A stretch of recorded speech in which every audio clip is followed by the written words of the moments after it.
I've started the recording. Welcome everyone to the class number 7 of Predictive Vedic Astrology. So I'll take some questions from previous class. Anyone? Or I'll assume everything is clear.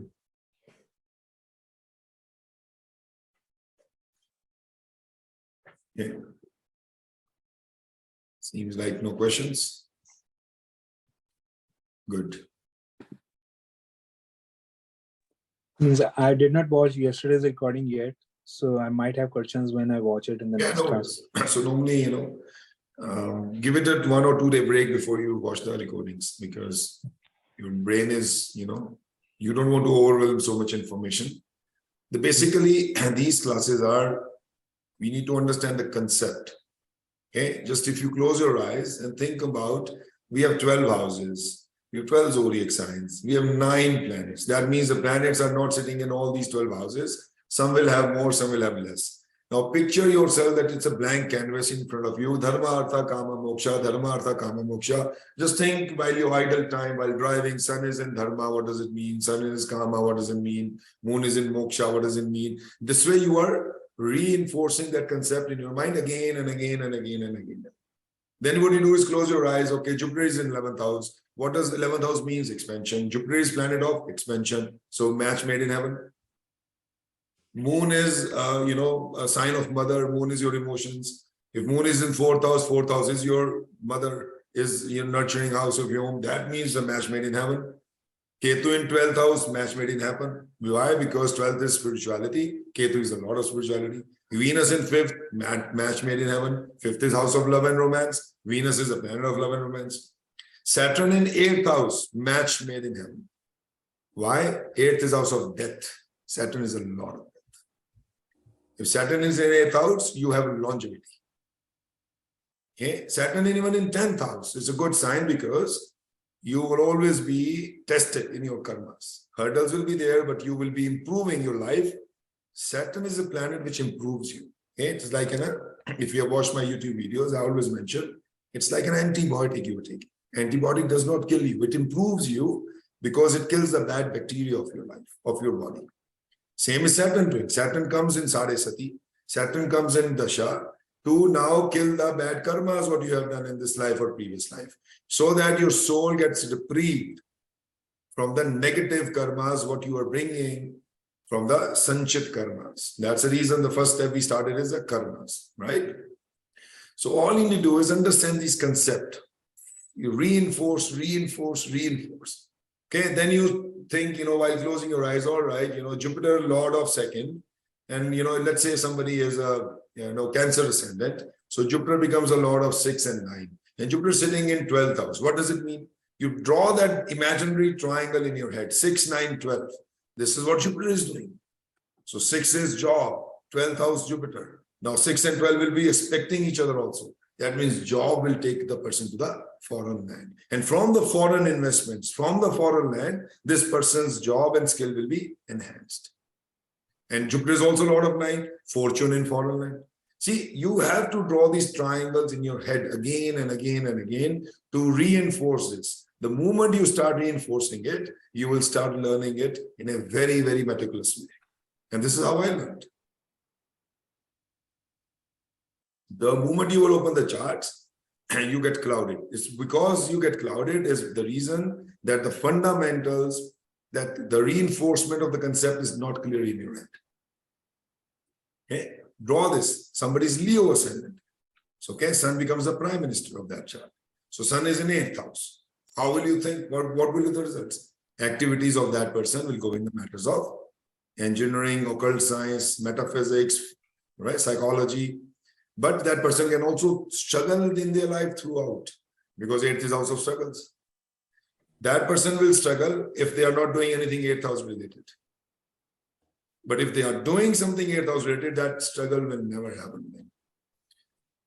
You always think that planets are the guiding force. They are not showing, they're not saying, I'm going to kill you, I'm going to make this, unless you see the nakshatras where they're sitting.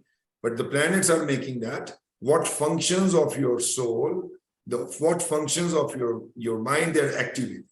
So Sun, ascendant Lord, Leo sign, sitting in 8th house, means connection with your personality. Your physical body is with the 8th house.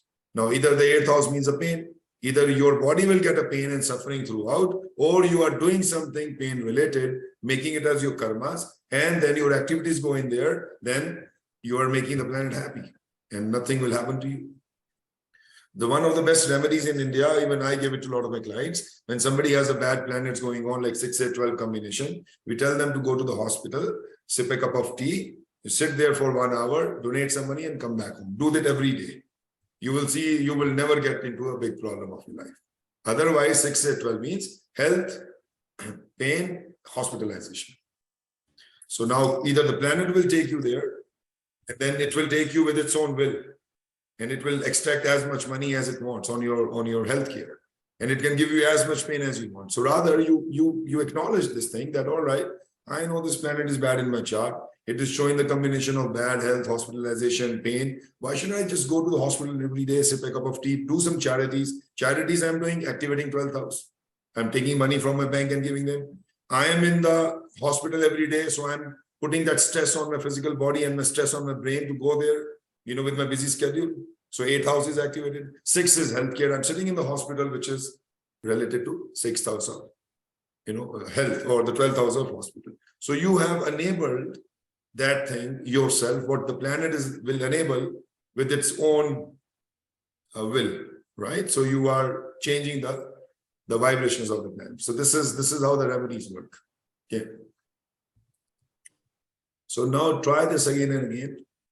Make that imaginary charts in your head and then start thinking. Do the meditation, reinforce what we have learned so far, and reinforce the basics. Do not try to memorize anything. Once the basics are clear, everything will be clear. So today I'm going to talk about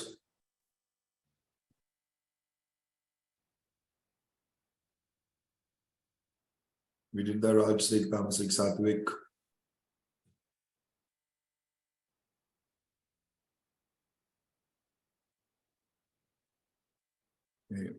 Okay, let's do the planet aspects. Okay, so this is very important. Aspects means where the planet is putting its eye, its surveillance, its energies at. Okay, there are multiple ways of looking at aspects, but the general thumb of rule is every planet look at the 7th house from where it is being placed or situated. So if I have a blank chart here, blank chart, and that's the reason the North Indian chart makes it very easy to see the aspects, because it's a triangular chart compared to the South Indian. If planet is sitting here, from here you count the 7th house anti-clockwise. 1, 2, 3, 4, 5, 6, 7. So the planet is aspecting here also. Any planet. If the planet is sitting here, the aspect is going here. If the planet is sitting here, the aspect is going here. If the planet is sitting here, it is going here. If it is here, it is going here. If it is here, it is going here. So on and so forth. Always anti-clockwise. Now, if you even do clockwise, let's say you're a beginner, you count from here, it will still land in the same box. Okay, so let's say if you go from here 1, 2, 3, 4, 5, 6, 7, you will still end up going to the same box. So it doesn't matter which way you go if you're counting the 7th aspect of the planet. Every planet, okay, every planet means every planet. Sun, Moon, Venus, Mars, Jupiter, Saturn, Rahu, Ketu, they all look at the 7th house where they are. Only exception is Rahu and Ketu, they are always opposite to each other 180 degrees. So we don't count their aspect mutually looking at each other. Okay. If there is a, let's say, you open any chart and you will see, and I'll talk about Rahu and Ketu in a brief moment. If Rahu is sitting here, Ketu will always be here, 180 degrees apart. If Rahu is sitting here, Ketu will be sitting here. If Rahu is sitting here, Ketu will be sitting here. If Rahu is sitting here, Ketu will be sitting here. If Rahu is here, Ketu is here. They're always 180 degrees apart from each other, like this. Okay, like this. So their mutual aspect is not counted.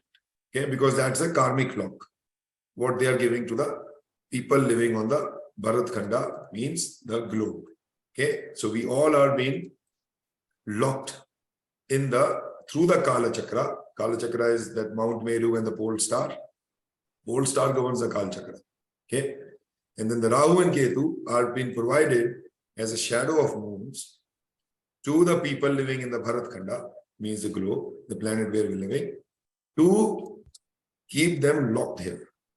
So that Rahu is material gains and Ketu is moksha, spirituality. So that we are always living in the two dimensions. One is achieving our material goals, ego, pride, status, money, fame. And second is moksha. We know what we are doing, but in our soul, we also know that what we are doing is not permanent. What we have achieved is not permanent. So this is the lock, the karmic lock that Rahu and Ketu put on us.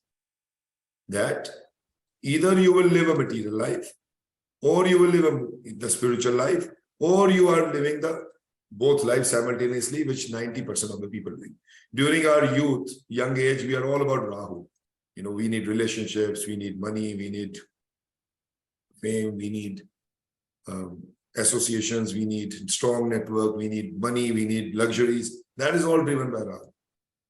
But the sooner we turn 60, 65, 70, we start thinking that, hey, I'm decaying. Whatever I have achieved is going to be utilized by maybe my next generation or maybe somebody else. But I'm not the one who have actually even enjoyed anything of what we have made. Or even if I did, what is that? It was all temporary. So because the Ketu gets activated in this. And Ketu's Dasha comes to give us that lesson. I'm going through Ketu Dasha right now. Ketu Dasha, most of the people, they lose their parents during Ketu Dasha. I lost my father 2 years ago. Because Ketu takes you to the funeral grounds to show you that one day you will be also going through this journey. Ketu's Dasha, whenever you even open your charts or some relatives chart, you will see they might have lost their parents during their Ketu Dasha. Or somebody very close to them. Because Ketu wants to show them the reality, the truth of life. And it takes you to the funeral grounds to give you the reality. And this Ketu Dasha is all about when the seed of your moksha starts. And how does it resonate? Why they are 180 degrees apart? I'm going to draw a picture here. So this is our Mother Earth. Okay, so this is our, let's say this is Sun. Let me draw Sun here. So this is Sun. Okay, and this is our Earth. I'm going to make it green so that you understand this concept and then visualize it during your free time. This is our beloved Earth. And in Sanskrit, that's called Bharat Khanda, the globe where we are living. Now, Earth, it revolves around Sun as per the science, but the Vedic literature says it's the Sun which is revolving around us. But it's okay. We can take any example. So let's say the scientifically, the Earth is revolving around Sun and it takes 365 plus minus some hours to complete the revolution. Now we have a moon also. One more picture coming into this. So moon, this is our moon. Our beloved moon. And moon is a satellite of Earth. That means moon revolves around Earth, not around Sun. So this is the path of moon. This is the moon's trajectory. Right? So this is moon, this is Earth, and this is Sun. And now you see there are 2 points forming in this picture, here and here. And these 2 points are always opposite of each other. So these points are where the travel, the revolution of Earth around the Sun is bisected by the revolution of Moon around the Earth This part is called Rahu and this part is called Ketu. There are two arcs which are formed by the motion of Earth around the sun and the motion of moon around the Earth. And these two arcs are becoming the Rahu and Ketu. They are not a visible planet. You cannot take a telescope and start finding Rahu Ketu. You won't find it.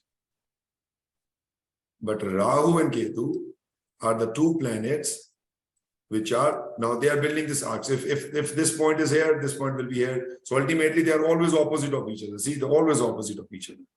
That's why they are always 180 degrees apart. Always. And they are always moving in the retrograde direction. Always moving opposite of the planet and opposite of the rotation of the moon. That's why they are always retrograde. So these are the two karmic locks which are being put on the people living in Bharatkhanda. So we are living on earth. All human beings, all species, animals, plants, whosoever is living in this Bharatkhanda is being locked by the magnetic field of Rahu and Ketu. And that's the reason when we die, we reach maximum, the space between earth and moon. This is where we have a Bila Swarga. Bila Swarga is heavens we call for the departed souls. This is the area where we have a Bhuvarloka. And this is the area where the ghost and the Pishach resides. So this all area between earth and moon, whatever this yojan or the diameter is, or what the distance is in terms of million, of kilometers. This is the area where there are three different realms are there. One is the Bhuvarloka, one is the Bila Swarga, and one is the place where the Pitras and the ghost live. So all we do is we go to this place maximum and we are sent back to the earth. Because we are not being able to cut out the karmic lock of Rahu and Ketu, because we are not being able to dissolve our karmas and to go past the area between moon and earth and go towards the pole star. Pole star is where the Satya Loka, Mahanloka, Tapas Loka starts, where the spiritual soul, spiritual beings goes. So this happens. And this is the area where even the ghosts resides. And those ghosts are living in this dimension. And they have an ability to come to our dimension. But we don't have any ability to go to that dimension with our physical body. That's a cutout, right? So ultimately, Rahu and Ketu are the two locks provided as a magnetic field over our soul by the creator of universe, so that the people here, they are always recycling themselves unless they understand the real goal of the life, and then being able to cut out this lock with their spiritual activities by knowing the path of truth and self-realization. So that's why Rahu and Ketu is very important. And it's been also said in the Shastras, in the Vedic literature, that no human being can ever go to moon. Even the NASA says that we have sent Neil Armstrong or others to the moon. They actually landed on Rahu. Okay, so this is also, I know it's a lot of conspiracy or a lot of things which is debatable. I'm not saying I'm saying it, but in our Vedic literature is mentioned, whenever a human being is trying to go towards moon, Lord Indra is the administrator of the universe. Okay, so God is on the topmost level. God is the CEO of the universe, let's say generator, creator, operator. But there's a lot of administrative, gods who are understanding and looking after the administration, the daily care of the universal things. So Indra, the Lord of heavens, he creates the moon into Rahu as a mystical object. And people or human beings who are thinking we are going to the moon, they actually land on the Rahu. Rahu is all dark metal of creators and problems. There's no energy, there's nothing, no light in there. So when the scientist says that we have reached the moon, they actually never. They reach the Rahu, surface of Rahu. So that is according to the Vedic Shastras. Okay, but again, modern science, it speaks a different language. We are not debating, and they are not debating with us. They respect our knowledge, we respect their knowledge, but there's a lot of gaps in between, okay, which is still need to be fulfilled, needs to be researched at. So that is what the Rahu and Ketu is doing for us. They produces a hallucination. Rahu is. Rahu does not allow you to see the truth. And that's why it's sitting in between the moon and earth, that if you're trying to go to the moon, your satellites or your spacecrafts, they actually get into the Rahu and you think it's a moon where we live. Okay? And same is what Ketu does. Ketu is, all about spiritual activation. Ketu is a tail. with no head, and Rahu is the head of a demon if you go into mythology. But this is the artifacts, and this is the reality as per the Vedic science, that what Rahu and Ketu is all, and they are, that's why always 180 degrees apart, always. Okay, so you need to understand this. I give you some Vedic text also. I'm not against science. I'm also scientific. I'm an engineer by profession. I've done MBAs also. But understanding the Vedic and the science together will makes you a good human being. That you know the dharma. So you know where the ancestry, where the roots, where everything is originated. And science is still doing the research. Science is all about observing it. Once they find something, let's say the force of gravity. If science says in 1800, Newton found the law of gravity. So it doesn't mean that gravity never resided before Newton found it. Gravitational forces since then, since the earth is originated, right? It is just the observation of that gravity happened in 1800th century. Even though the Vedic literature has mentioned in 5,000 years ago, the Dhruv force, right? It's written in the Vedic text. So what I'm saying is the science is observation, right? Like tomorrow we may find some better, planets, better stars. We observe some new laws of gravity. So then we will say, oh, we have discovered it. It's not the discovery. We just observed that on that particular day, but it was there even before it was observed. Like the laws of aerodynamics, how to fly. The laws of aerodynamics always there, right?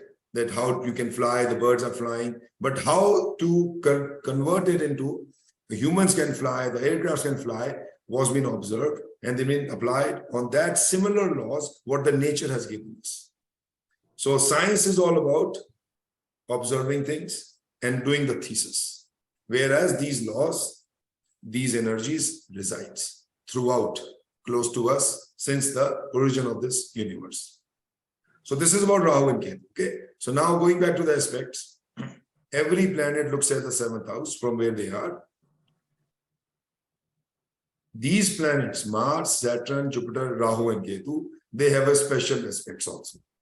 Means Mars will look at the 4 and 8 along with 7.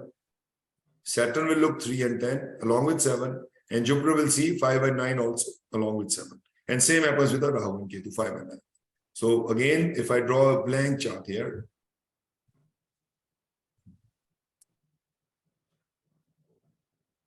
if this is Saturn here, for instance, Saturn is aspecting 7 by nature, we know it, but it is also doing 3 and 10. So the 10th aspect will land here and 3rd aspect will land here.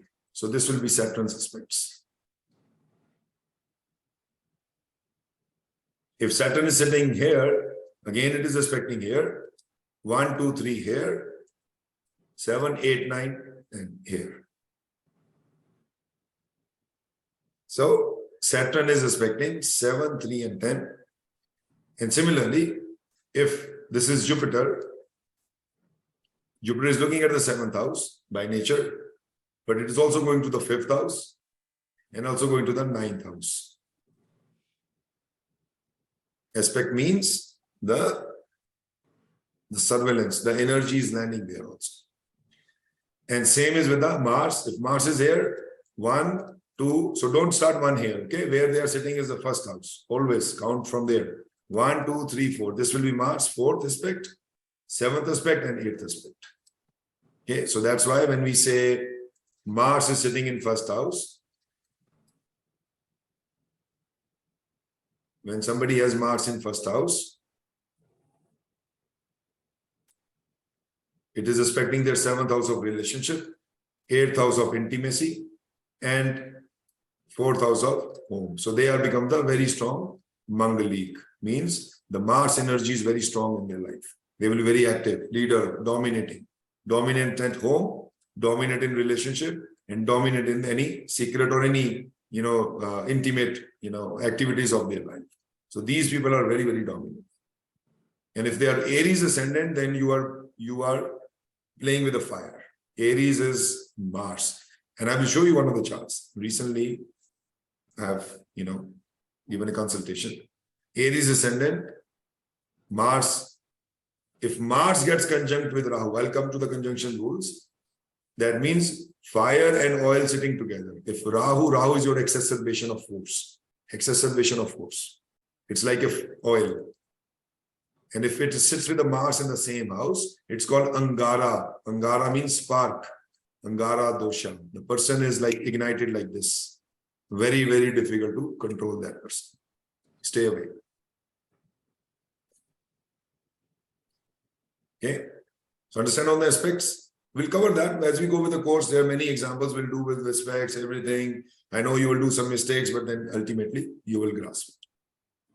The So rules for the association and conjunctions. Okay, I'm going to cover that also. Association versus conjunction. Alina, you want to tell that? What is the difference between a conjunction and association? I don't know what you mean by association. Okay, so what is conjunction? Do you mean exchange or? No, association. So what is conjunction? Well, planets sitting together in a house. Okay, good. So if two planets are sitting in same house or three sitting in same house, they are called conjunct. And they are sitting in same house. They are sharing that house. They are tenants. But if they are not within the 10-degree space, 10-degree space of each other, then they are not conjunct. They are called associated. Let's say, Kalina, you're sitting in your room and I come and sit very close to you. Okay, or your partner comes and sit very close to you, right? Within the 10 degrees distance. Then you and him, both energies are colliding straight forward because you are just eye to eye, like straight sitting together. But if the same person is sitting in your room, sitting in your house, but not in your room, right? The person is in the house, but not in your room. Then it is called association. That person is staying in the same house, but there is a distance between you and him. So any planet, 10 to 12 degrees is the max what Vedic astrologers take. I normally go with 10 degrees rule. If they are close to 10 degrees, they are conjunct. If they are not, then they are associated. And association means less power than conjunction. On the high level, you can say, okay, they are conjunct, they are good. You can read the charts. But if they are coming very close to 10 degrees, let's say if three planets are sitting together, I'm going to throw an example here, okay, to make things very simple. So let's say the same rule. If we have in 10th house, Jupiter, Mars, and Saturn sitting, all three in 10th house. Okay, this is, let's say, 10 degrees.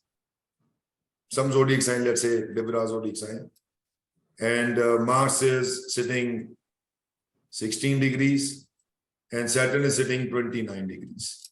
Now, if this is a situation in front of you, three planets sitting in one house, whom you consider are, and the question is, Mars is giving its influence to whom? Which is the planet which is getting more influence of Mars? Jupiter or Saturn? Jupiter. Yes. Why? Because Jupiter is sitting only 6 degrees apart. Yeah. 6 degrees in the distance. Whereas Saturn is sitting 13 degrees distant. And between Jupiter and Saturn, the distance is 19 degrees. So they are sharing their energies, but not as much as the Mars is sharing its energy with Jupiter. So Mohnish, I was looking at my son's chart. If he's in 8th house, his sun is at 1 degree and Venus at 6 degrees and Mercury at 22 degrees. That means Venus and Sun are conjunct. Yes, they are conjunct and they have a more strength between them, influencing them more. So that is a difference between association and conjunction. 10 degrees close, very strong energies collision, and above than 10 degrees, they are sitting in the same house, but they are not very close. So there will be effects, but not that extreme effect what the closer the degrees are would have produced. Normally in Jagannath Hora, it shows you in the percentage. If I open Jagannath Hora,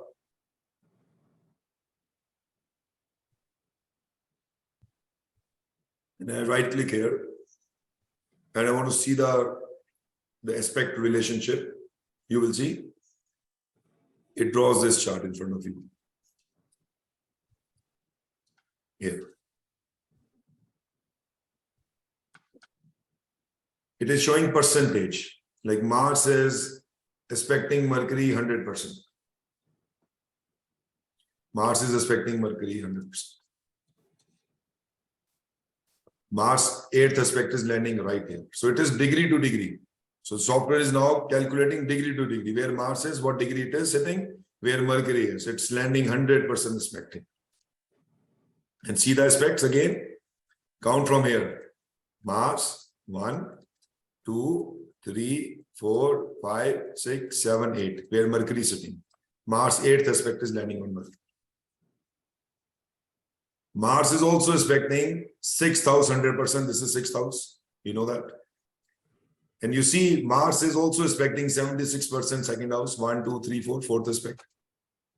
A general rule of thumb is anything less than 75% aspect does not count because that energy is very weak. So anything above 75 or 76 is being the what you account for if you want to go with this table that what is aspecting whom. If you cannot remember the aspects, even the horoscope will show you this. You don't have to count it manually. Your table is showing you. How to get this table is right click on this chart and say aspects. It will create this chart. Okay? In Jagannatha, and even in horoscope also show you.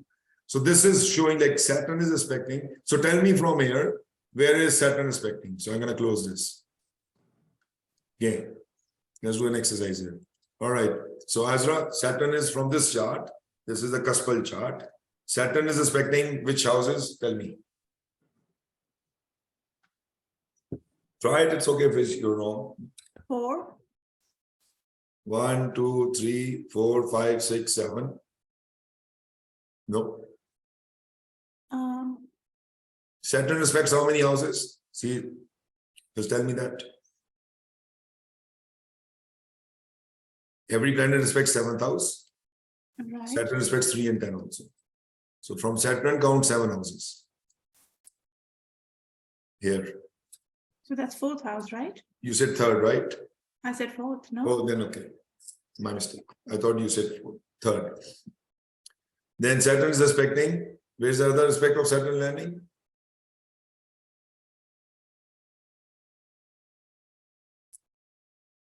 Third aspect of Saturn.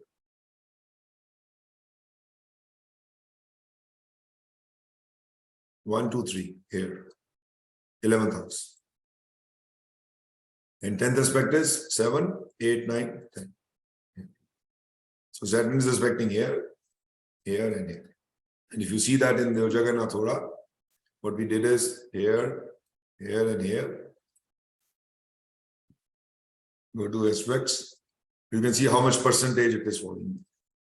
The percentage is calculated from the degrees. What degree Saturn is sitting in 9th house versus what degree is different.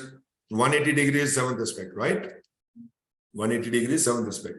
So the 10th aspect would be 7, 30, 30, and 40, 30, 30, 60, 90 degrees added to it. So let's see, Saturn is showing its aspect on. These are the houses. It is showing aspect on 6th house, 98%. So as per the degrees, Saturn aspect is landing here more than here. So when we are counting from the journal high level, 1, 2, 3, 4, 5, 6, 7, 8, 9. No, I'm sorry. So it's actually landing here. We are right. So software is showing right. 98 degree on the 6th house. The 10th aspect is landing here, not here. So it is 10th aspect. And then aspect is landing on 1, 2, 3, 11th house also. 11th is 95% here. And then Saturn is aspecting the 4th house also, and that is only 76%. Rather, the 3rd house. 1, 2, 3, 4, 5, 6, 7. Oh, it's a 3rd house, no? We counted it wrong. 1, 2, 3, 4, 5, 6, 7. You're right. Yeah, this is right. Not the 4th house, other way around. So you count so number 1 is. Number 1 is where the planet is sitting, yeah. Yes. Okay. Yeah. So this is the always the one. Don't count from here, right? So 1, 2, 3, 4, 5, 6, 7. Here it is. So let's do one more exercise so that we clear this concept. So let's do I'll take the one which has a more aspects. Let's say the Mars. Okay, count the Mars aspects now. So this is Mars, which is sitting here, and then we'll show you the same in the software. So this is Mars. From here to, you want to try where the Mars aspects are landing? Sure. So Mars aspect are 4, 7, and 8, I think. Yes. So I will go 1, 2, 3, 4. It will aspect the second house. And then 5, 6, 7. It will aspect the fifth house. 8. It will aspect the sixth house. Yes, that's right. So this is where the energies of Mars are from. And how you see that? 11th Lord is 11th house Lord. This is the house ruled by Mars itself. Scorpio is aspecting second house of finance, fifth house of creativity, and sixth house of job. So this is a very, whoever born at this time, Mars is very good for them. And if you want to double check it with your software, right click, just to see the percentage, how much percentage it's falling. You can see, you take the Mars. Mars is aspecting what planets? It's here. But Mars is aspecting what houses? It's here.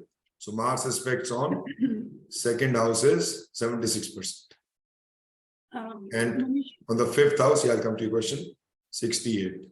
And seventh house, sixth house is 100%. Yes.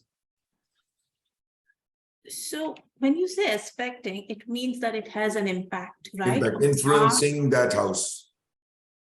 Right. So the impact of the tenant will still be higher than the impact of aspecting. Yeah. So if tenant is sitting there, tenant is ruling the house, but Right. the aspect of the others is also affecting him or her. Okay. Right. And then if it is an enemy planet affecting, looking at that tenant, he will be uncomfortable, the planet. If the friendly, so the green means friendly, red means enemy. So if the friendly planet is looking at you, let's say you are sitting in your house in Mississauga. Yeah. Your friend is constantly watching you. How will you feel? Okay, your friend, you will feel okay, let it be. But if the enemy is watching you, you will feel uncomfortable. Right. You will feel jittery. Right. Their influence will, keep you constantly under check. And if the planet is a lord of 8 and 12, it will definitely cause some influence of pain and disappointments in your life. Again, depending on what you do, if you're working as an astrologer, spiritual healer, then may not. But then the influence of that planet, 8th and 12th house lord, let's say here's a Venus. Venus is the 12th lord, is aspecting 1, 2, 3, 4, 5, 6, 7, third house. So the self-efforts may go in the matters of foreign land, working in a foreign country, or in the matters of spirituality. Okay, 8th lord is Saturn. Saturn, wherever Saturn aspects, those areas like third house will see the impact of the 8th house, the pain, transformation, challenges, hurdles, right? Because that aspect, who is the planet and what 2 houses it rules. Okay, that decides that the aspect is good or bad. Got it. So first impact is the tenant's impact, the who is Always. Tenant is the owner of the house. He's the chief guest inside the house, right? But the second would be the lord, the house lord, and then third would be the aspect. Third would be the second would be the aspect. If you are just looking at the house, what this house shows me, first see who's sitting here, then see who is aspecting here, how many players are influencing that house. First you see that. Everything on that house. Then finally you see where the Lord has moved. And then is anybody also aspecting Lord? Lord is how much effective he is or she is.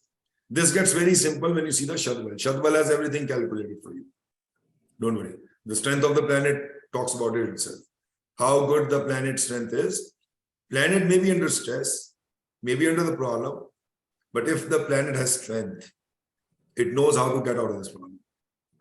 So if I put you under a lot of pressure, but you are strong enough, to bear that pressure and resilience, you will get out of it. But if you are weak, like then the weakest planets, that's the reason we need to increase the strength of weakest planets. Because when they are being influenced by the bigger planets, they have nothing, no say, no resilience. They just, let go things and surrender. That's the reason people wear gemstones. So that the weak planets are energized. Shadbal, Graha Barabal is the secret method of giving gemstones, which I will teach you. No book will teach you that secret method. It is a method which is used from 3,000 years, centuries till centuries. Graha bala bal means the bal of the planet, the power of the planet needs to be increased so that you get gains throughout your life, and no other planet in transits also or in your dashas also or through the aspects will not be able to put a bad influence on that planet. Especially if that planet is 159. If your 159 is weak in power, the general rule of thumb says, if the nakshatra is also good, which I'll teach you how to see that, you must increase their Shadbala, Otherwise, you will see that other planets will start taking your destiny. They will start ruling you more than 159. Okay. So anyway, so this is the aspects. Aspects is very important. First, look at the house. Who is sitting in the house? Mercury. They say this is our. Okay, this is our. Mercury is sitting. If we have to see the 6th house, we see Mercury is ruling here. Okay, Mercury is a good planet. We know intelligence. But does Mercury has any connection with 6 and 8? No. Mercury is the lord of 4th. Here. Mercury is the lord of 4th and also 1st. So 1st and 4th is sitting in 6. 1, 4 is sitting in 6, which is okay, fine. Move on. Move on to the next one. Anybody expecting this house? 1, 2, 3, 4, 5, 6, 7. This aspect is landing here. Saturn expecting 1, 2, 3, 4, 5, 6, 7, 8, 9, 10. Saturn expecting this house. 1, 2, 3, 4, 7, 8, 9, 10. Saturn respecting this house. So that means Mercury is influenced by Saturn. Okay, Mercury is influenced by Saturn. We know Mercury and Saturn are friends, which we will learn later on. Shadbala will show you. But now Saturn is making any connection with 8? Yes, it is. Saturn's aspect is coming from the 8th. Saturn is a lord of 8th house. So during its influence to Mercury, it is bringing the energy of 9 also and 8 also. 6, 9, 8. Now Saturn wants this person to go for a higher education in engineering, which will become its job also. This is what Saturn is telling this person to do. Otherwise, you struggle in your job. I'll make you, bend your knees, getting you obstacles and challenges. Right? So this is how you should read the chart. First, who is sitting? First thing, who is sitting? Second, whether this person who is sitting here, the planet, what connection does it have with the chart? This connection is coming from 1st house and the 4th house, which we see from the Lagna chart. And the Jagannath Hora shows the same thing. It doesn't change. And then,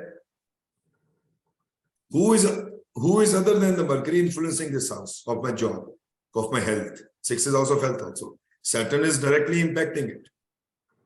Now, Saturn is impacting. Saturn is a transformation planet, slowdown planet, delays planet. We know it. Right? Now we make that picture in our head. But what is other thing Saturn is activated in this chart? What houses Saturn is showing the functionalities? It is bringing the function of 8 and 9. Now you know that this house has a connection with the 8th house. Any house which makes connection with 8 and 12 deemed to be looked again, because that shows challenges, disturbance, disappointments, and pain. And if the combination becomes 6, 8, 12, that is a doomed relationship, right? Means this is here, 6th house, planet is making 6, 8, 12 combination.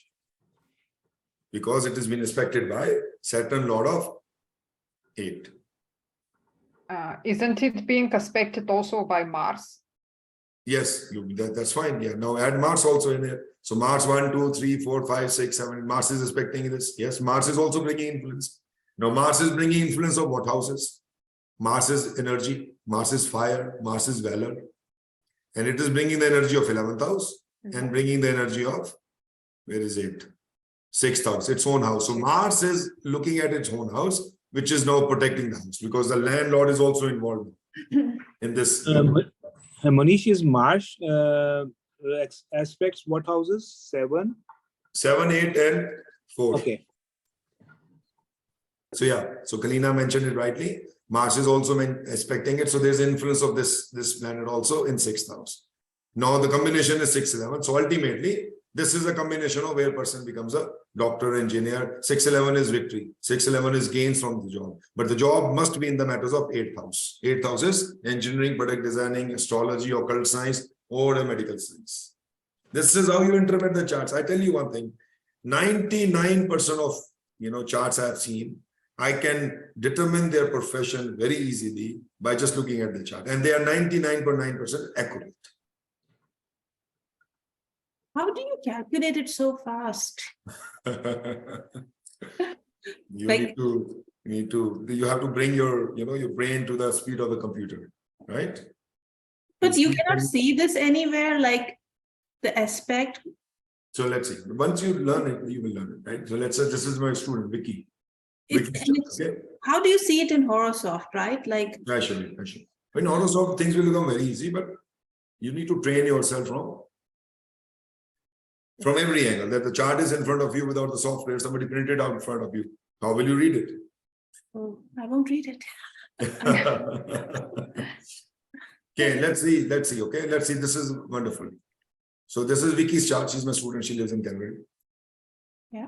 So you want to analyze her 10th house career. This is where your focus is. Analyzing career. How will you analyze it? See, there are so many connections here because 3 planets are sitting here. 3 planets sitting here. So many connections are formed here. Right. Make those connections one by one. Step So- number 1. Yeah, go ahead. Moon is your emotional self that is sitting there. The heavy planet of Saturn is sitting there, and Venus, your love, compassion, is sitting in your 10th house as well. Yeah, And your 10th house is house of your profession, career, right? yeah. Which means, I have no idea what it means, but so now, okay, now we know the tenants of the house. There are 3 tenants living. Should we start looking at the aspects now? Or should we? What does these tenants say? What are the connections tenants are making? So this person will be very, again, in my head, this person will be very invested, emotionally invested in their own career. Mhm. But because Saturn is sitting, there could be hurdles. Mhm. Okay. And but they would love what they do. Okay. Yeah. So you can say that like, okay, continue. Try it. Rajiv, you want to try it? 3 planets So- sitting here. Let's see how Yeah. you interpret. Yeah, so I mean, I was probably would get stuck at the same level. No like, worries. but I'm not yeah, judging anyone. It's not. yeah. Continue. So Moon is emotion, right? So and Venus is about love, and Saturn will bring transformation, but late. And this is about your karma. So basically, you will be working very like hard and emotionally, but your results will be coming little later. And since so those are the planets sitting here, and the lord of this house is 6, which is 3 and 6 is Venus. So Lord himself is sitting in here. So Lord is here. So Lord will have the most influence. So where that means you'll be like a very, when you're putting your karma, you're putting it in a very energetic way or in a very loving way on your things. That's how far I could think of. Okay. Karina, you're the senior most here. So you tell me what you see in these in the Well, How's first that? I would start with the rulerships. yeah, So okay. Moon, we said already, somebody very emotionally invested in career. Mhm. Moon is the ruler of the 8th house. Yeah. So I would think of career maybe in pain management, in product development, in astrology, etc., engineering maybe. Then Saturn, we already said hurdles, etc. Then I would look which houses Saturn rules. So Saturn rules the 2nd and the 3rd houses. Which means that she will get definitely income through career, and also she would be very invested. She will put a lot of self-efforts in career, and maybe also career that is again IT, I would say, because also of the 8th house connection, IT, what can be communications, somebody mass media, etc. Yeah. And then we have the 3rd planet, Venus. Venus, yeah. which is generally a good benefic planet. And here Venus rules the two houses that we already mentioned, the 11th and the 6th. Yeah. Which is very good for job-related, income-related matters in the 10th house of career. So again, very good monetarily and against competition, etc. Wonderful, very good reading. And so, continue. You would say something else? Yes, then as another step, I would look whether there are other planets that maybe aspect this house. I'm still looking. 1, 2, 3, 4. Rahu is Rahu is aspecting the house. Yes. So again, Rahu gives this desire, maybe passion. Passion. It could be in some cases even some kind of obsession with career. Somebody who in general is very invested in career, I would say. Excellent, good, very good reading. So ultimately what Karina did, we're going to break it down into steps, okay, to make things very simple. First step is we know this house is influenced by moon, that is your emotions. You will be emotional about your status, about your dignity, about your career, about, 10th houses, your dignity and status also. You will be emotionally inclined towards your career, that your career is, that means a lot to you. Very simple, we are just reading moon in 10th house. Now we know Saturn is also in 10th house, hardworking, disciplined, right? Very hardworking, very disciplined. Saturn will give you the delays. Your career will open at the after the age of 30, because Saturn will delay you. It will make sure that you rub yourself, grind yourself before you start getting any fruit. And then Venus is also here. Your career may go in the matters of luxuries. Okay, your career, you will be fond of, your status. In your status, in your career, there will be a sense of attraction also. Attraction means that people who will see you, your status will project that your luxuries, your manicure, your pedicure, well-dressed, always dressed with, total, you people, you go to office, they're always dressed in their executive dresses. These are the people who have Venus in 10th house. They're very cautious about their attire. Okay, and this person will do that. Okay, Venus will also make them very passionate, lovable at their work. It will give them the softness in the work also, that people, she is approachable. People are not thinking she's a bossy girl. Like Mars sitting in 10th house, you are playing with a fire. Person is bossy. So she's not a bossy. She's a person who will listen to you. She has a soft corner for things to listen, and also a sense of attraction is also given. So all we need is a third. Saturn is also a planet of oil and gas. Her career may go in the oil and gas also. Moon is a profession of liquids, right? So these, you can add these things also. Moon your profession can be in liquids also, if you want to add those things. So these are the probabilities you are bringing in this life, that where your status, your career, your karmas may go in. So this is the first step what we read, who is influencing this house. Then we do is that these influences are also linked, because these planets are the lords of some houses in this chart. Moon is the lord of 8th house. Moon is the lord of 8th house. Saturn is the lord of 2nd and 3rd. And Venus is the lord of 11 and 6. Now, Moon will bring 8th house related activities in the career. Health, pain, medicine, obstacles if it's negative, right? So Moon will bring 8th house. There is a connection of 8th house. You always have to see this. Does any planet, any house has any connection with the 8th house, directly or indirectly? Here is a direct connection, because the Lord of 8th is sitting in 10th house, directly connected to 8th house. Sometimes there will be a planet of 8th house aspecting this house. Then there's a connection, but indirect connection through aspect. Okay. So let's say if Moon would have been here, Moon is still aspecting 10th house, but it's not sitting in 10th house, but Moon is a lord of 8th house. So the dotted line connection of 8th houses is formed by Moon, if Moon would have been here. Now, what you do is, here's my eraser. Let's erase this. Every house you have to see, does it make any connection with 8 and 12? because that shows a real power of that house. Okay, there's any disturbance or not. Now, moon is making connection with 8th.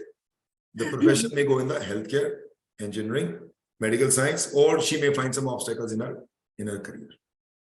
Venus is showing connection of 11 and 6, which is a winning sign, winning against opponents, victory against hidden enemies, very, very passionate and ambitious in her job, and growth. 6-11 is growth. And Saturn is making combination of 2 and 3rd. Her self-efforts will go in the matters of her career, writing, documentation, HR-related stuff, and money will also come from it. And then Rahu, then finally count the aspect. 1, 2, 3, 4, 5. Rahu is aspecting this house means everything is now bloated. Bloated means Rahu aspecting moon, Rahu aspecting Saturn, Rahu is aspecting Venus, and overall this house. That means the whole house will become a passion and obsession also. This is how you count the 8th house. And she works for government of Alberta in healthcare. See, the combination is here. And now she is leaving her job and wants to sell the gems and the diamonds. And she's in touch. Why? Because Venus in 10th house, she has an inclination towards selling the luxurious items. Diamonds is the luxury, gems is the luxury. So these are the probabilities she will find in her life activity. And everything is respecting 4th house of real estate. She's helping her husband is a real estate agent. She's helping her right now. Because this is also a probability, because don't forget, these all combination from the karma is respecting, where it is respecting 4th house. Direct 4th house of real estate. And that's why she's into real estate also. Probabilities will play out in your life. You will get those opportunities. This is how you read the chart. First, who is sitting? Now you finally see where the Lord of this house has moved. There's a last connection here. The Lord of this house has moved to the 12th house. Karmas will go in the foreign land. Done. This is a final subject. You want to see, we have made these connections. This connection, this connection, this connection, this connection, this connection. What about the connection where the Lord is making? Lord is going to the 12th house of foreign lands. Now you can even add this also. What is the condition of this Mercury? The Shadbala will tell you. Shadbala will tell you Mercury sitting with enemy, Mercury sitting with friend, Mercury sitting in a deviation position, exalted position. Who is what looking at Mercury, who is not. The stronger the Mercury is, the stronger this house will be. Ultimately, the strength of the house remains with the owner of the house, not by the tenants of the house. Can I ask something? Yes, go ahead. By strong Mercury, you mean when Mercury's Shadbala is more than 100% or something else? Yes, so if Mercury is stronger than 100%, yes, I will show the Shadbala when we teach that, but that means the strength of 10th houses, the owner is very powerful. Okay. Owner can get out of any disturbance if any of these planets are making that. Okay, and then we see the Bhava Bal also. Bhava Bal is the 10th house Bhava. The whole house is how it has been impacted by these 3 planets sitting in here. These planets are, Mercury is naturally neutral to all the planets. It's not enemy or friend, but planets have the enemy and the friendships. I'll share that slide with you. So Bhava Bal and Shadbala, it calculates everything. Planet is sitting in an enemy house. In your house, friend is sitting, enemy is sitting, who is aspecting, friendly aspect, negative aspect, everything is calculated. So don't worry about exalted, deviation, those fundamental rules you don't have to memorize. Okay, but this is the way of interpreting a chart.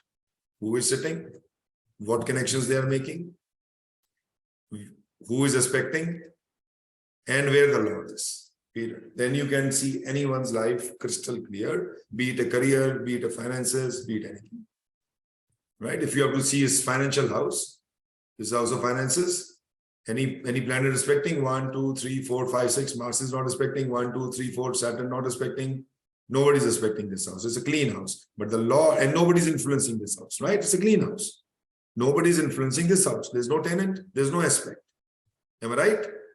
But what does it mean? What will happen to my finances?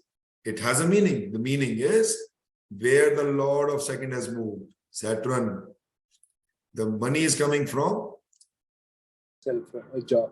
job, karmas. careers, karmas, and then those karmas will be influenced by, again, the same thing, Venus and Moon.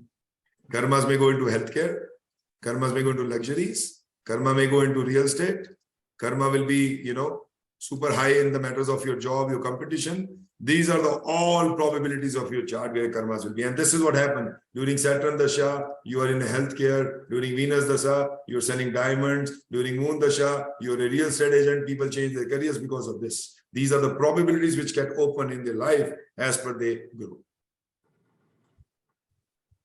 Also, so many planets and influences in the 10th house means diverse career, right? Exactly. Not only one thing from adverse, many diversified careers. Many fields, Yeah, many fields, right? So this is how. So and also the Venus means, luxuries. Saturn means oil and gas, petrochemicals. She might sell petrochemicals tomorrow, may buy a gas station. You never know. Moon is liquids. She may start a dairy farm. You never know. Right? So the planets can also act in your mind to open up the opportunities in front of you. Your interest will be there. Even if you're not in the profession there, you will, when you talk to your clients, they will acknowledge it. Yes, I had an opportunity to open a bakery. I had an opportunity to, do something food related. Second Lord is sitting in 10th house, food related business, bakeries. Why bakeries? Because Saturn is conjunct with Venus. Venus says ice creams, bakeries, right? Desserts. You may do it, right? So this is how, but ultimate goal, ultimate thing is where my career will take me to. My career will take me to foreign land. That is the ultimate truth. Where the Lord has gone, that is a real big line. The Lord is suggesting the direction of your karmas. What will be the karmas is tenant is telling us. Where will be the karmas is where the Lord is going. Make sense? Yes. So if you have I know we are not doing the ratio part and there's still a lot to learn. If you have an aspect table where you don't even see anything crossing 35 or 40, does that mean boom? Very low energy. It doesn't impact. For example, I show you in Horosoft, the same thing. In Horosoft, you can see my software. You can click on any planet and that will tell you the aspect of that planet. The only thing is this is showing from the Lagna chart. Okay, when the Cuspal chart, you may have to count it. So Mars this is the Shadbala of Mars. I'll cover up what the Shadbala means. It is sitting in the sign of Leo.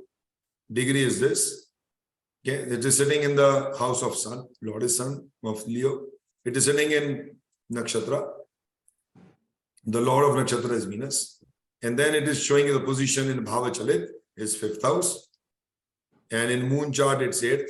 How to read Moon chart, I'll teach you that. But here is the aspect, where the aspect is landing. 1/4, full aspect on 7th house. 1, 2, 3, 4. 1, 2, 3, 4. This is 7th house. And then full aspect on 10th house. Half aspect on 8th house. This 8th house is only half. Sorry, 8th house is, I'm wrong. So 1, 2, 3, 4, 5, 6, 7, 8. 8th aspect. It's saying 8th aspect. Let's see. I'm just trying to read this here. So Mars is, okay, houses. So Mars full aspect is landing on the 7th house. 7th cusp. Here, 4th aspect. Then on the 10th house, full, the 7th aspect, and 11th house full. That is 8th aspect. So 4, 7, 8, these are the aspects Mars are falling on this house, and this house. It is shown from the Lagna chart. But we check the aspect from the Cuspal chart. The real aspect of the planet is seen from the Cuspal chart. 1, 2, 3, 4. 100% aspect will be falling here. 1, 2, 3, 4, 5, 6, 7, and 8. I will make these aspects. You can count this aspect at 75%, 65%. Some astrologers read aspect from Lagna chart. But if you want to be very accurate, if you open 10 charts, 20 charts, 30 charts, you will see the aspects of the Cuspal chart is more accurate than the aspects of the 11th. Yeah. Okay. So that is what you need to learn. That instantly you should know if Mars is here. 1, 2, 3, 4. You can write it, count it, or you should know if the 7th aspect from this table will go there. 1, 2, 3, 4, 5, 6, 7, and that's 7 and 8. And then you know where the Mars is putting its influence. I will ask actually Horoscope to make the table here also, like clicking this should show you, but they will do it, once I request them. They're very good in that. But otherwise, you can open the chart and see where the planet is, what it is doing, or you can just manually count the aspects very easily. Right? Yeah. So any person can guess what she should do in his karmas. I just read this chart right now, a few minutes ago, before the class. If this is a question, let's say, Azra, I love to testing you sometimes. Azra, 10th house is making what connection? What she should be doing in life? There is no planet in the 10th house, Okay. but the lord of the house is Saturn. Mhm. And Saturn is sitting in 6th house. Yeah.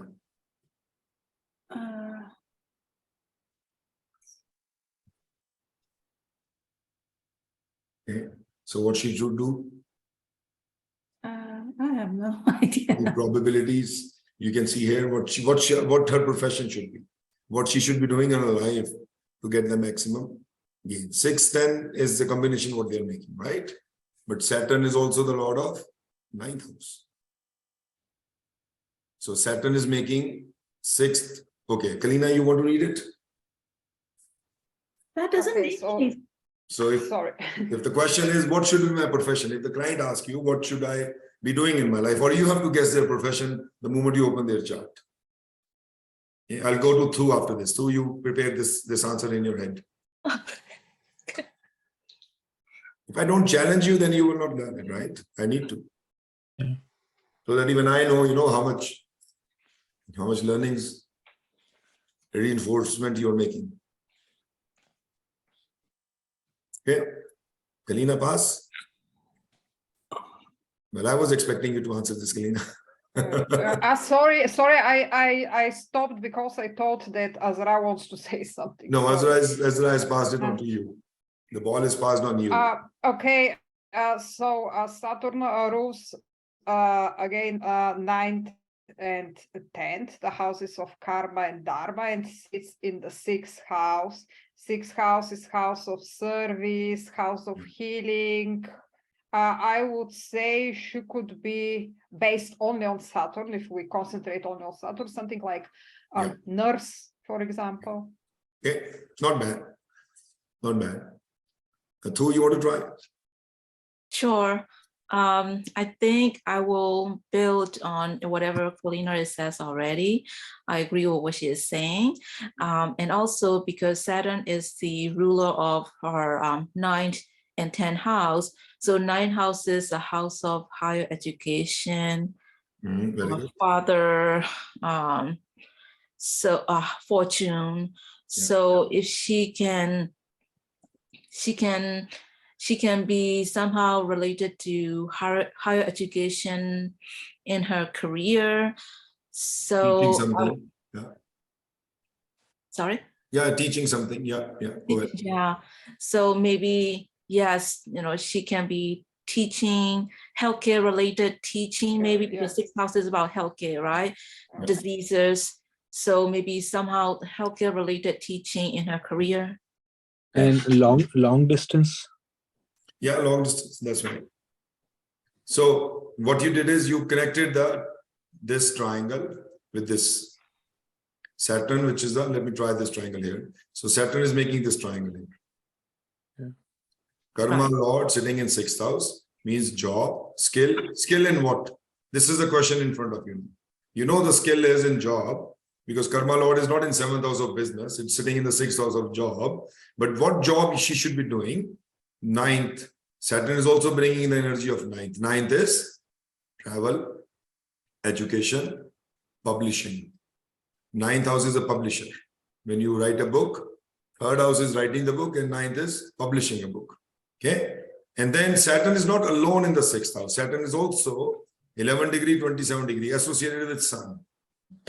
So Sun is also influencing this house. Add the Sun layer to this. What is the Sun layer?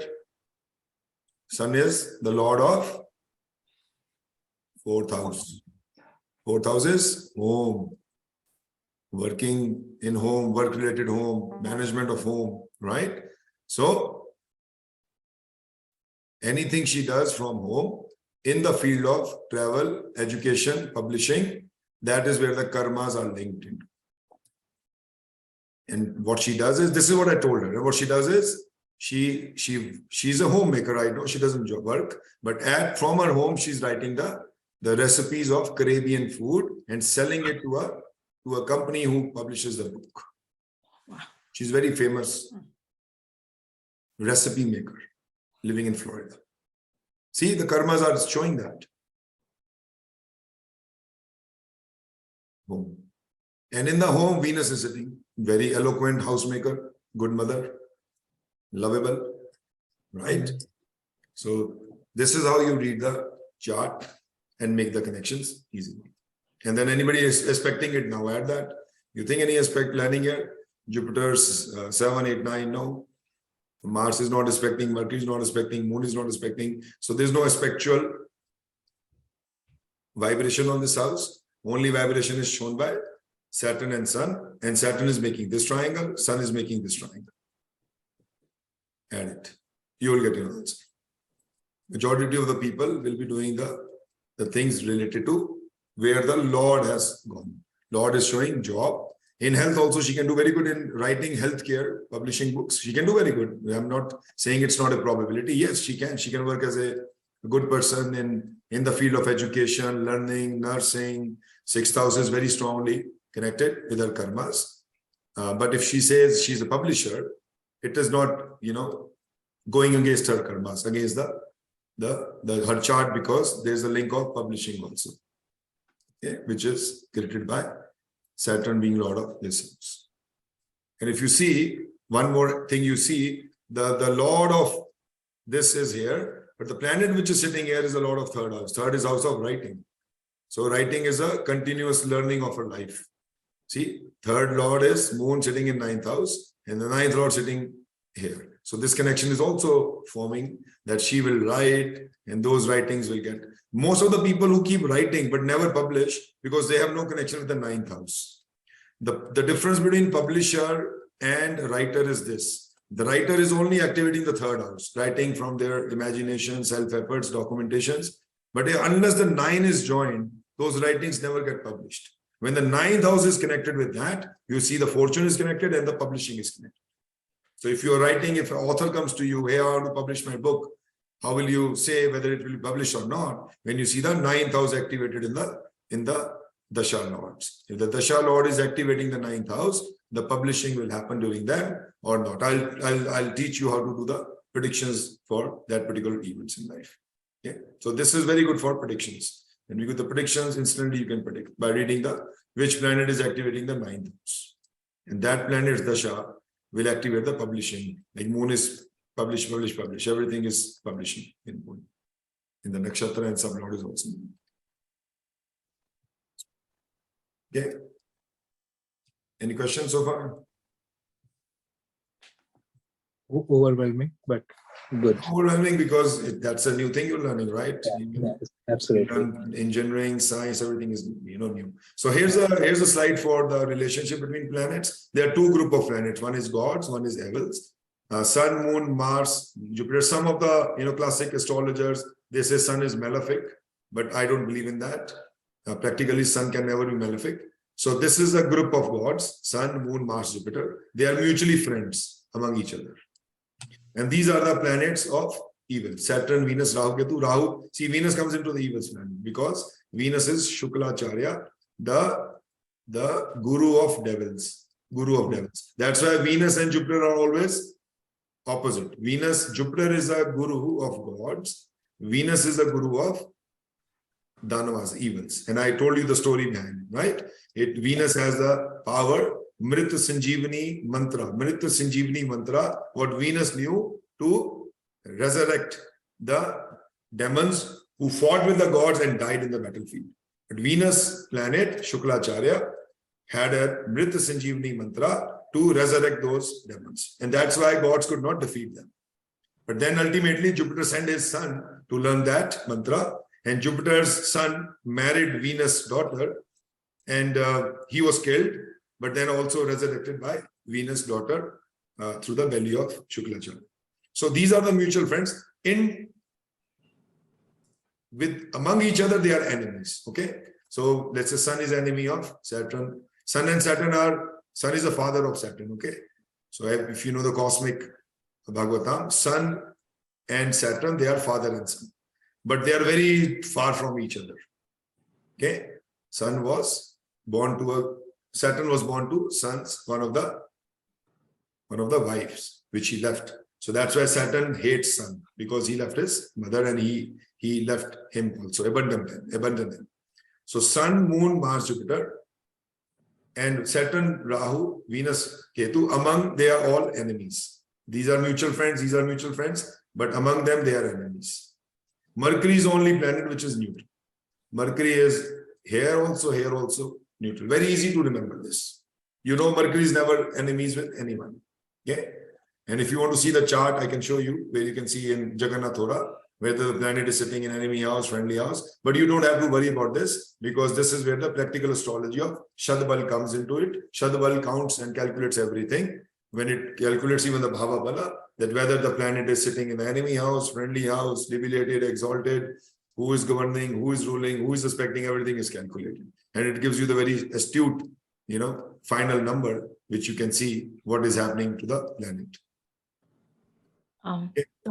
The way I remember, maybe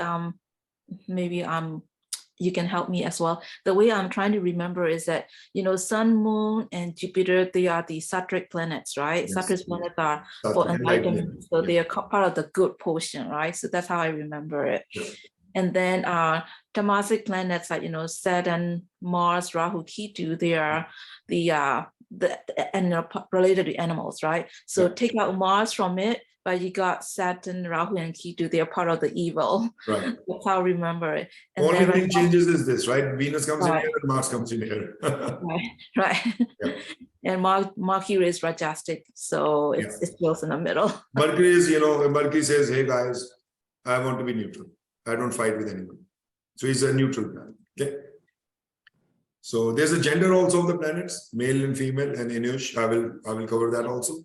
But again, these are all bookish things, textbooks. They're not covered in the practical sense. Only thing is, you need to know the gender of these planets when you are predicting whether you will have a boy or a girl. When a woman conceives, and they may come to the astrologer, which I always say, do not do that, because gender determination or gender detection should be forbidden, especially in countries like, India, Pakistan, Bangladesh. I don't know, it happens in other countries, but there are many tribal or many cities or many areas within the South Asia, especially in India, where people do not want a girl child. And what they do is they abort. So that's the reason I normally refuse those cases, that, okay, go to the medical science. They will tell you better than me, in fact. But if the medical science is saying it's illegal in certain countries, then you should not do it. Okay. Because you don't know the intent of the person, right? So you're doing the bad karmas. But otherwise, this is, the gender of the planets can easily tell you, and I'll teach you the technique how to do that whether the baby, about to born through the mother's womb is going to be a boy or a girl. Okay, so we covered so many things today, and then let's see what else is there. I'll cover the yoga karka. So this is also one of the slides you can see. So malefics and benefics. So planets, the natural benefics are Sun, Moon, Venus, Jupiter, Mercury. This is what I was saying, that many astrologers, they debate the Sun is malefic. Sun is malefic, yeah. Yeah, so books write it down, but practically, or even the cosmic, in the Surya Siddhanta. Surya Siddhanta is a book which all astrologers must read. Sun cannot be malefic. Okay, Sun is the enlightening body and the force which gives you the enlightenment, knowledge. Nothing can exist without Sun. So it has to be a benefic planet. Only thing is, when Sun is very superly heavy in your first house and 10th house, the directional strength of the sun is very huge. So it produces so much ego and pride in you. That's the reason it has been considered as malefic. If I show you the chart of many politicians, Bill Gates, Barack They Obama, have it, yeah. you will see sun sitting in first house or 10th house and how egoistic they become, right? So that is why, again, go back to the previous slide where we started this course, that sun enlightens you, but that enlightenment can also turn into your ego, okay? False ego. Sun gives the false ego. That's the reason, many astrologers think that if sun is very big in the Shadbala, and I will show you 10th house sun, very strong in Shadbala. It will produces a false ego in your mind that you are the one who is the manager of this universe, whereas you are not actually, right? So that is why it's called malefic. Otherwise, it is a very good planet. It gives you enlightenment, knowledge. It puts your soul in that area where you are mostly connected. Malefics are Saturn, Mars, Rahu, and Ketu. These are the malefic planets. Their intent is always to stop you, pull you. Saturn always pulls you down. Saturn is a planet it comes in Sade Sati also, it comes in Dasha also, it pulls you down. It wants more hard work, more commitment, more discipline. Mars is again fighting, dominance, leadership, violence. It produces violence in you. Rahu, hallucination, it will never allow you to see the clear picture. And Ketu, again, phobias. And again, spiritual mind, that you are too much introvert. So you need to see whenever your moon is sitting, if any of these planets get together with these planets, that's called Pap Kartari Dosha.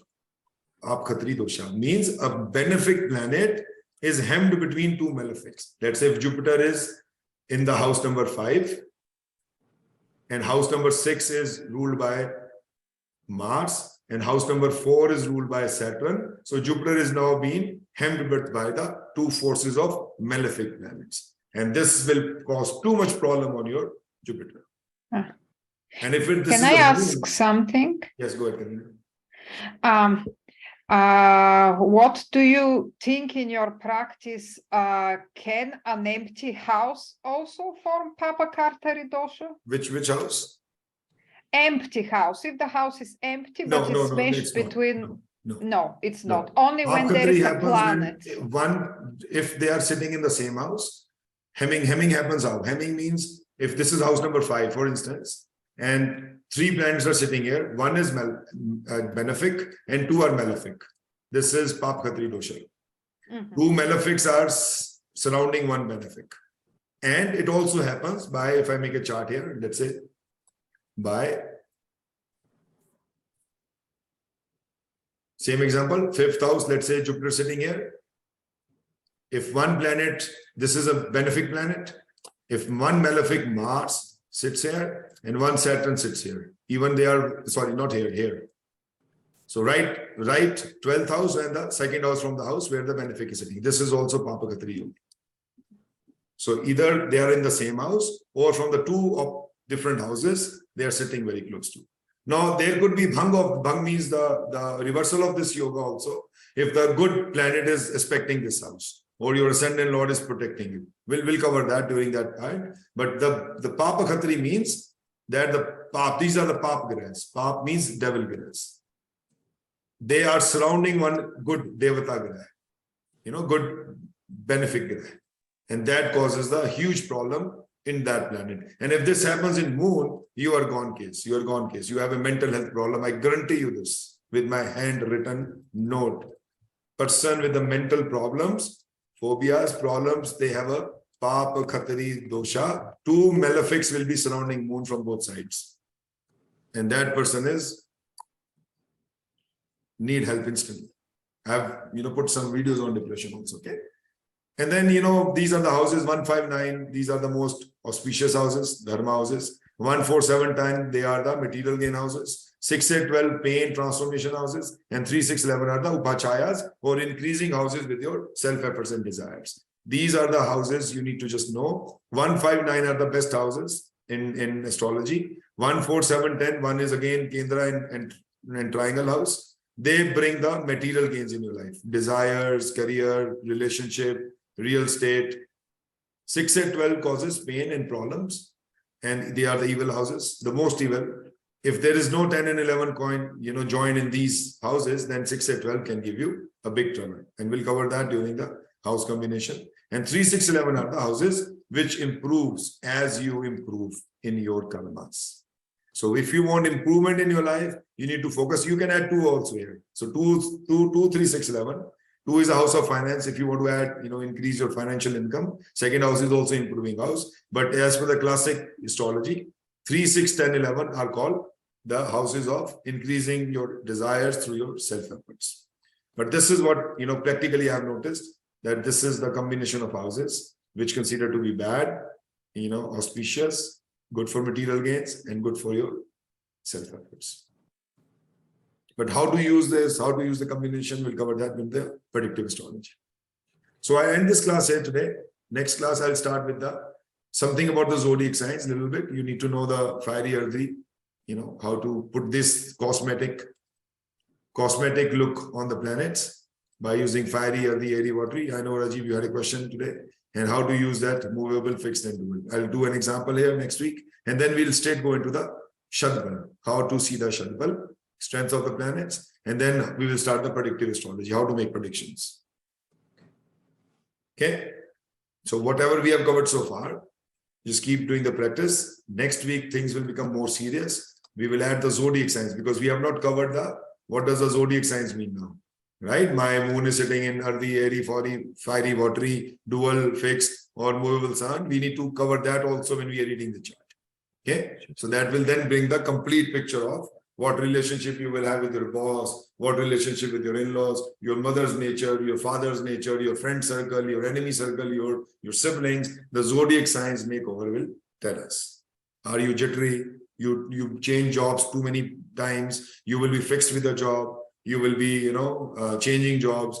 So you will be emotional about jobs. So this is when we add the layer of cosmetic energy, that is zodiac signs, it will now complete picture of your chart is for you. And then the Shadbala, and then we come into the predictions, career, financial, longevity, health, childbirth, marriage, relationships, everything how to predict. Okay. Chad, any questions? Thank you, Mohnish. Good. Yeah, thank you. Okay. So what I'll do is I'll put an exercise on the group chat tomorrow. So everybody do your best effort. I'll send one chart. Do the dharma, artha, kama, moksha. I'll tell you what you need to be done. Okay. So on one chart, you tell me what this person is all about, dharma, artha, kama, moksha. Then evaluate, I will tell their financial or their career. So something I'll put in an exercise. Do your best effort, but don't share that in the group chat. You email me that. Okay. So that I validate it. Because if one person share it, Kalina share it first, then everybody will copy it. I know. Right. Lennis share it, everybody, because they are more advanced than you. But you do your best effort, and then we will see where you are. And if any problems, challenges, I'll fix it. Thank you. Take care, everyone. See you in the next class. See you. Bye. Bye. Bye.